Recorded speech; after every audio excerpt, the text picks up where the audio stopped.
السلام عليكم ورحمة الله وبركاته. نادين الراسي تخلع الأسود وتغني وترقص من جديد وهي عارية.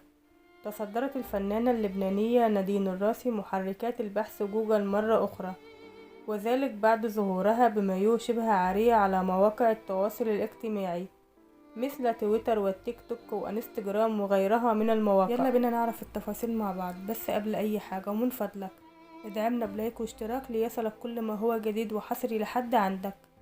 أطلت النجمة اللبنانية نادين الراسي من خلال تطبيق الصور والفيديوهات انستجرام في مقطع فيديو شديد الجراءة في إحدى المناطق الجبلية في لبنان، وهي ترتدي مايو أسود وكانت شبه عارية، حيث أن المايو أبرز مفاتن جسدها بشكل عرضها للكثير من الانتقادات. ولأن نادين الراسي نجمة محبوبة جدا من جمهورها، كان يجب عليها أن تحافظ على إطلالتها في شكل محتشم وأنيق.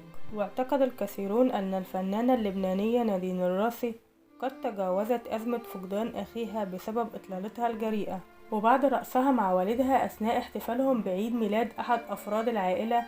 وبعد أن شاركت نادين الراسي متابعيها بمقطع فيديو أثناء عزف ورقص والدها، غضب الجمهور جدا واعترضوا بشدة ازاي بكل سهولة ينسوا ابنهم اللي مات والعالم كله حزن عليه. بعض الناس قالوا ان اليهود مش بيحزنوا زينا على فقدان اي شخص عزيز عليهم، لانهم مش بيؤمنوا بالموت، فمن حقها تعمل اللي هي عايزاه، وهي في الاول والاخر فنانة، والفنانين لهم نظام مختلف عننا، ربنا يهديها. واليكم بعض الصور العارية والفاضحة للفنانة اللبنانية نادين الراسي.